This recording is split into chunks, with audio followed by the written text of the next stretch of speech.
Hello everyone, welcome back to my channel জেসিগেল।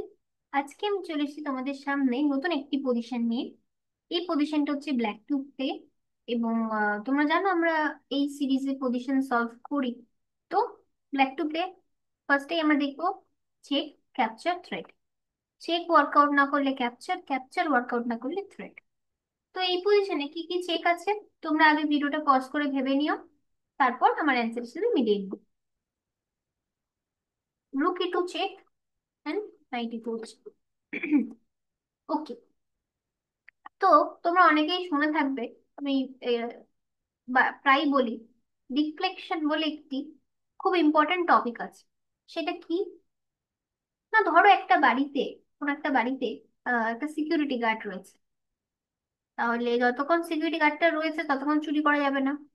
এবার ধরো security গার্ডটা যখন ঘুমিয়ে পড়লো, তাহলে তখন তো চুরি করা যাবে খুব ইজিলি, তাই না?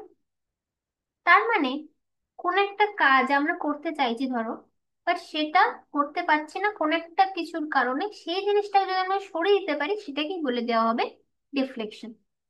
সেই যে ট্যাকটিক্স অনেক অনেক ধরনের অনেক ধরনের টপিক আছে, যেমন skewer, pin, fork, deflection, decoy, discover check, discover attack, intermediate move, এরকম অনেক কিছু আছে।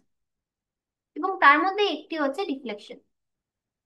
তো এখন তো যদি তোমরা ফর্ক শিখে থাকো, তাহলে দেখতে পাবে যে এখানে কিং আর কুইন খুব সুন্দর একটা স্কোয়ারের মাধ্যমে ফর্ক করা যাচ্ছে।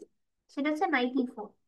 94 দেওয়ার পর কুইন আর কিং একসাথে ধরা হবে এবং কিং বাঁচালে কুইন খেয়ে নেওয়া হবে, কিন্তু এটা পসিবল হচ্ছে না কারণ এখানে একটা বিশপ রয়েছে। তার মানে এখানে আমরা যেটা করতে চাইছি, যেটা আমরা আমাদের আইডিয়া, সেটা আমরা সাকসেসফুল করতে পারছি না because of the bishop on D. Okay, bishop ডি3-র কারণে আমরা সেটা সাকসেসফুল করতে পারছি না। তাহলে এখানে আমাদের উদ্দেশ্য থাকবে এই ডি3 বিশপটাকে যেন সরিয়ে দেওয়া যায়।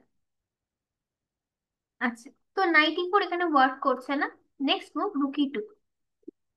তো after rook e 2, bishop into e two, and এখন যেই বিশপটা সরে গেল, নাইট ই4 ছিল, কিং আর কুইন ফর্ক হয়ে গেল।